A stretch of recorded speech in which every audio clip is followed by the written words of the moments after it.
ಮತ್ತೊಂದು breaking news ಇದೆ. ಸುಮಲತಾ ಅಂಬರೀಶ್ ಬೆನ್ನಿಗೆ ಈಗ ರಾಜ್ಯ ಬಿಜೆಪಿ ನಿಂತಿದೆ. ರೇವಣ್ಣ ಹೇಳಿಕೆ ಮಹಿಳಾ ಸಮುದಾಯಕ್ಕೆ ಮಾಡಿದ ಅವಮಾನ. ರೇವಣ್ಣ ಹೇಳಿಕೆ ಹಿಂಪಡೆದುಕೊಂಡು ಕ್ಷಮೆಯನ್ನ ಕೇಳಬೇಕು.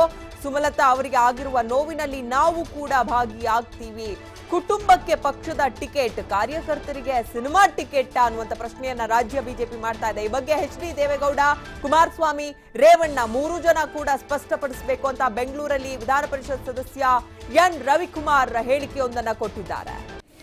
ನಾನು ಮಾನ್ಯ ರೇವಣ್ಣ ಅವರಿಗೆ ಕೇಳೋದಕ್ಕೆ ಬಯಸ್ತೇನೆ. ನಿಮ್ಮ ಕುಟುಂಬದಿಂದ, ದೇವೇಗೌಡರ ಕುಟುಂಬದಿಂದ ಕರ್ನಾಟಕ ರಾಜ್ಯದಲ್ಲಿ ಸುಮಾರು 6 ರಿಂದ 8 ಸೀಟುಗಳನ್ನು, MP ಸೀಟ್ಗಳನ್ನು, MLA ಸೀಟ್ಗಳನ್ನು ಮೀಸಲಾಗಿದ್ದೀವಿ. ನಿಮ್ಮ ಕುಟುಂಬಕ್ಕೇ ಮೀಸಲಾಗಿದೆಯಾ JDS? ನಿಮ್ಮ ಕುಟುಂಬಕ್ಕೇ ಇಡೀ ರಾಜ್ಯದ ರಾಜಕಾರಣ ನಡೀತಾ ಇದೆ.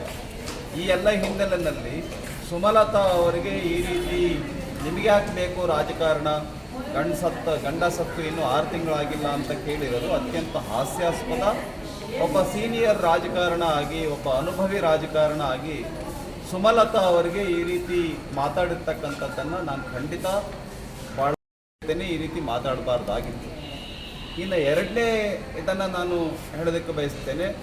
JDS ಈ ಸಿನಿಮಾ ಟಿಕೆಟ್ಗಳು ಮಾತ್ರ ಕರ್ನಾಟಕದ ಜನರಿಗೆ, MLA MP ಟಿಕೆಟ್ಗಳಿಗೆಲ್ಲ MLA MP ಟಿಕೆಟ್ಗಳೆಲ್ಲ ಇವ್ರ ಕುಟುಂಬಕ್ಕೆ ಸೀಮಿತವಾಗಿದ್ದಾವ?